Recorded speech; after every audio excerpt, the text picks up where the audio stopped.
తెలంగాణలో enforcement ED rides కూడా జరిగినాయి. దానికి సంబంధించి ఏ విధమైన ప్రెస్ మీట్ పెట్టడం కానీ, ఆ వివరాలు కానీ ఇంతవరకు బయటకు చెప్పలేదు. మీరు కూడా ఒక ప్రెస్ మీట్‌లోనో, ఒక ఇంటర్వ్యూలో అన్నారు. బీజేపీ, కాంగ్రెస్ కలిసి పనిచేస్తున్నాయి ఏంది? ఎందుకు? ఈ రైడ్స్ జరిగిన తర్వాత అసలు ఏం జరిగింది? ఎందుకు చేసినాం? అట్లాంటిది ఏదైనా ప్రెస్ మీట్ పెట్టన్నా చెప్పాలి కదా అని అన్నారు. దాని మీద మీ స్పందన చెప్పండి. ఎన్ఫోర్స్మెంట్ డైరెక్టరేట్ విషయంలో ఏంటంటే పొంగులేటి శ్రీనివాసరెడ్డి గారి పైన అంతకుముందు ఒకసారి దాడి జరిగింది.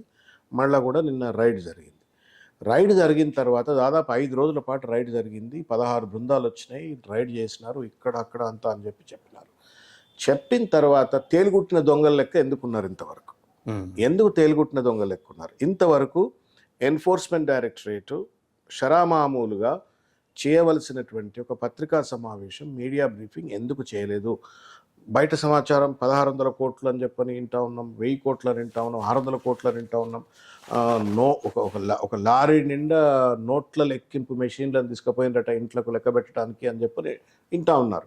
మరి ఎంత నోట్లు దొరికినాయి, ఎంత బంగారం దొరికింది, ఎంత డిస్ప్రపోర్షనేట్ అసెట్స్ దొరికినాయి, వీటన్నిటి వివరాలు ప్రజలకు చెప్పవలసిన అవసరం ఉంది. ఇదేమో ఎన్ఫోర్స్మెంట్ డైరెక్టరేటు పొంగులేటికి సంబంధించిన వ్యవహారం కాదు, ఇది ప్రజలకు సంబంధించిన వ్యవహారం. Because any disproportionate money are asset, అక్రమ డబ్బు ఎవరి దగ్గర ఉందంటే ప్రజల సొమ్మే. అది అది ప్రభుత్వానికి కాదు, వ్యక్తిది కాదు, అది ప్రజలకు సంబంధించిన సొమ్ము. అక్కడ పట్టుబడ్డ తర్వాత ఒక ప్రభుత్వ సంస్థగా నువ్వు ప్రజలకు చెప్పాలి కదా, ఎందుకు చెప్పట్లేదు ఎన్ఫోర్స్మెంట్ డైరెక్టరేట్? Fundamental question. అంటే దీని వెనుక ఎక్కడో లోపాయకారి, అంటే ఇవాళ కేంద్రంలో ఉన్నటువంటి ఒక ప్రభుత్వంతో ఒక లోపాయకారి ఒప్పందం ఏమైనా ఉందా అనటానికి ఇప్పుడు ఇవాళ సోషల్ మీడియాలో, పేపర్లో చూస్తూ ఉన్నాను. పొంగులేటి శ్రీనివాసరెడ్డి గారు, తర్వాత Gautam Adani, who is suppose to be the big time businessmen promoted by the BJP, ఆయన పొంగులేటి శ్రీనివాసరెడ్డి గారు, తర్వాత ఇంకా ఎవరు, ఇప్పుడు ఆయన కర్ణాటకలో అడ్వైజర్, చీఫ్ మినిస్టర్కు చీఫ్ అడ్వైజరు, క్యాబినెట్ హోదాలో పనిచేస్తున్నాడు. తెలంగాణలో ఉంటాడు ఆయన, కర్ణాటకలో ఉన్నాడు, అక్కడ అడ్వైజర్ అని ఇక్కడ ఉంటాడు. సునీల్ కనుగోలు అని చెప్పని ముగ్గురు కూడా ఐటీసీ కోహినూర్లో కలిసిండ్రు అని చెప్పని. ఎన్ఫోర్స్మెంట్ డైరెక్టరేట్ రైడ్, 1000 కోట్ల రూపాయలు దొరికినాయి అని చెప్పని వార్తలు. తర్వాత ఈడీ ఒక్కసారి కూడా ధృవీకరించలేదు, ప్రెస్ మీట్ పెట్టలేదు, తేలిగుట్టిన దొంగలు లెక్కున్నారు.